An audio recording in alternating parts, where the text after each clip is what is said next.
Feminism saved my life. You thought a woman was going to be talking, didn't you? Well, in order to tell you about this, I probably need to tell you about my background. Went through a lot of brainwashing. One of the ideas that they tried to brainwash me with was that eventually I'd get married and start a family. Of course, you know, I was born into poverty, born in a ghetto. And my goal was to become financially independent, escape the rat race, never return to the shithole that I was born into. I did a pretty good job at that. If you'd seen where I lived before I left the United States, you would have said, wow, good job. So how did feminism save my life? Let's not forget, I was an adult, a young adult in the 80s and 90s when this third wave feminism was starting to take hold. Anyway, I went to university, Purdue University, famous engineering school. Pretty good school, I have no complaints. You know, as you can see, I'm a very tanned person with jet black hair. I used to have a lot more hair. I played a lot of sports, and I was in very good shape. Most of the people at that university, back then anyway, were pretty much Scandinavian, or I want to say fair-skinned, light-colored eyes, brownish to blonde hair. So when I went to Purdue, I didn't look like everybody else. Being very athletic, being very extroverted, because I was from New York City, I dated a lot of girls when I was at university. And you know, back then they were telling women they had to be like men, to be their equal. They had to be promiscuous like men. Now, of course, you know, guys like me, as most red-blooded young men in good shape, straight men, you know, that's going to be wonderful for them. You know, I dated redheads, blondes, brunettes, tall girls, short girls, muscular girls, thick girls, skinny girls. You know, it was a smorgasbord of delicacies, let's put it that way. You know, eventually I realized I was a 15-mile-per-hour front and back bumper man, if you know what I mean. You know, a lot of the other guys, they seem to like the 1 or 2 mile-per-hour bumper girls, you know, no curves. Me, I like the 15-mile-per-hour bumpers, okay, especially the front bumpers when I was young. Now that I'm older, I tend to like the back bumpers. So luckily, I grew up during the time of cancerous third wave feminism. I wasn't short on dates. Now, even though these third wave feminists were saying that women had to be equal to men, okay, and they had to be as promiscuous as men, they had no problem with you paying the date. As a matter of fact, they expected you to pay for the dates. You know, even back then, even though I was really young, I could see hypocrisy. You know, and back then I came this close to marrying a girl. I really considered it. But you know, I was having too much fun.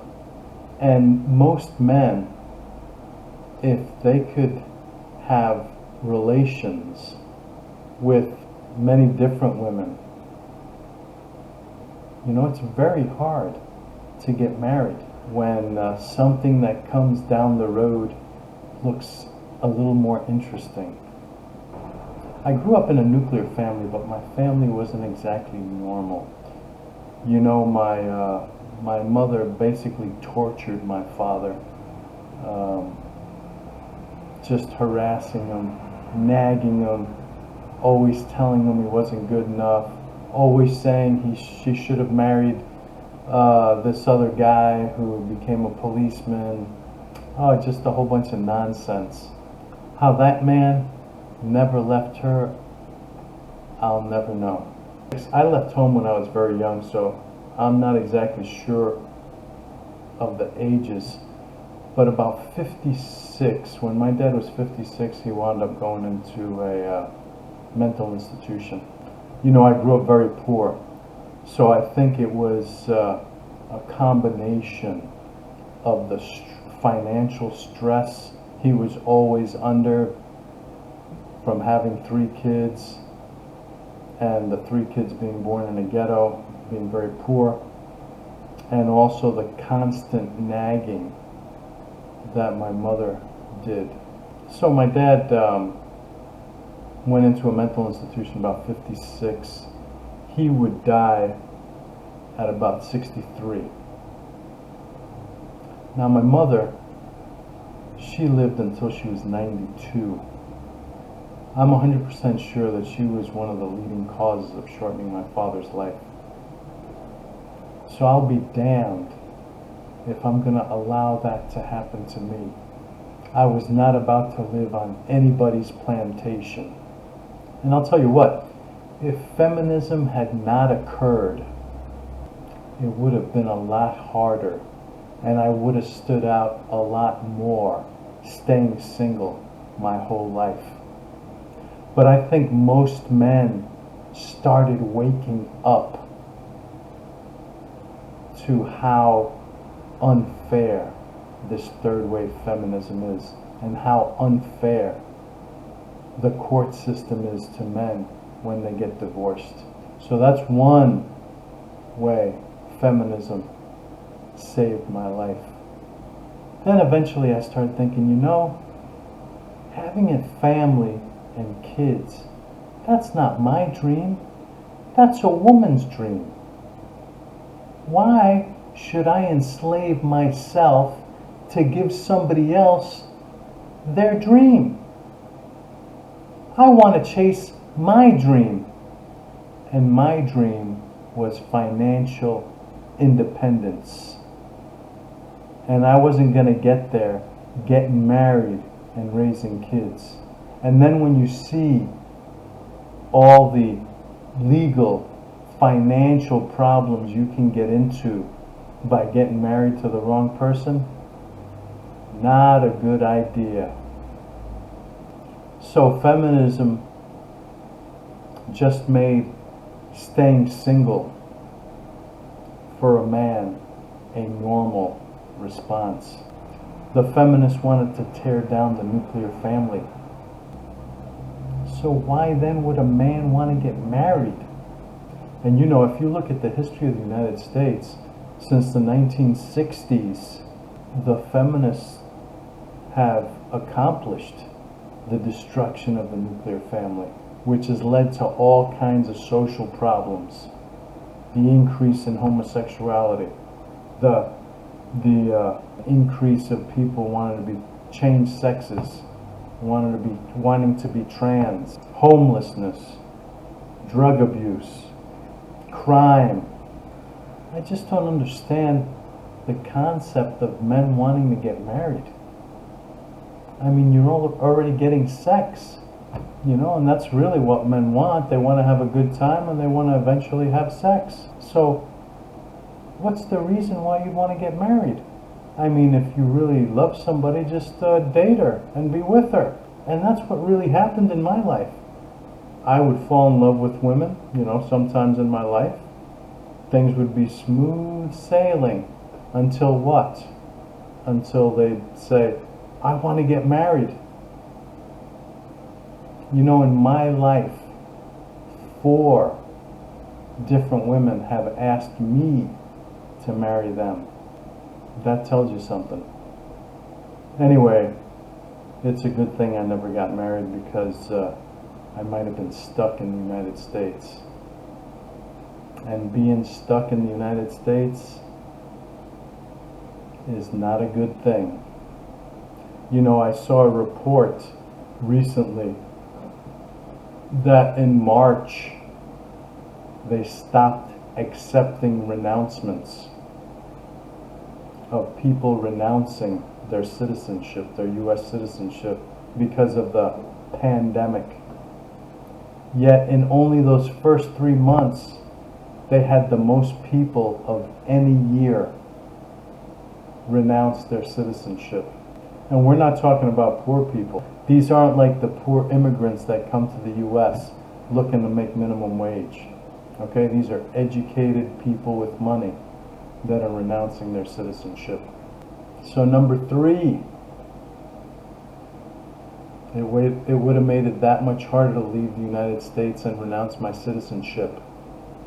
Probably would have made it impossible. So the concept of marriage is something that I find hard to imagine, because why would men do it? You know, you take such a big risk of getting divorced and getting divorce rate.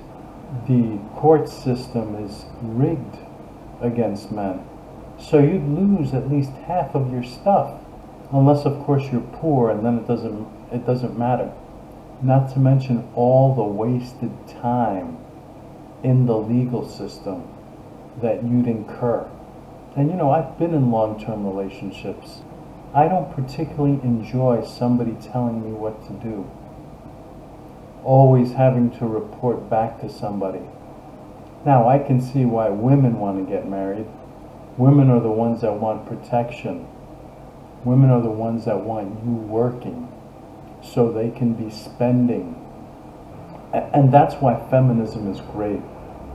Because whenever a woman starts saying that I should be spending on her, I always say, hey, I'm a feminist. You know, 50-50. Each one pays their own way. I think feminism is the best thing that ever happened to men. And it's the worst thing that ever happened to women. And they don't even realize it. Well, I've been watching some videos on YouTube. Women are starting to realize it. So yes, marriage is really a bad deal for men. So thank you, feminism, for waking me up to that scam. Thank you for keeping me from getting shafted in the legal system and losing at least half my money. Thank you, feminists, for waking us up and helping start MGTOW, making MGTOW go mainstream. You know, and my life has really worked out pretty good. I moved down to South America, where ageism is much less, where I can date women of any age I want with no problem. Nobody's going to look at me cross-eyed. The women I date do get older, but not that much older. Because heck, who wants to date a 50, 60-year-old woman? Who wants to date a 40-year-old woman? And it's well accepted here that older men date younger women. I couldn't have written a better script for my life.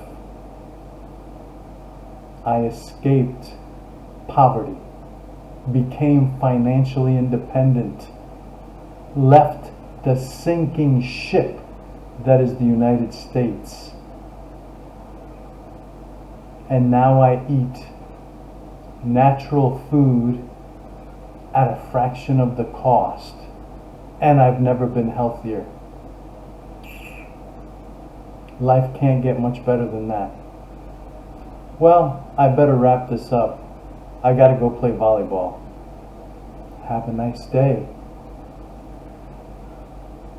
And paradise awaits you. Peace. Having left the United States and renouncing my citizenship, I feel I have the experience to help other Americans do the same. Renouncing my citizenship would turn out to be one of the best economic decisions I would ever make. Not to mention the benefits to my physical and psychological well-being. Today, I consider myself a free man. If you need help leaving the United States, renouncing your citizenship, acquiring a new citizenship, or just someone to talk to help you on this difficult journey, then contact me by email and we can set up consultations. You can also donate to my PayPal account. The information is in the low bar.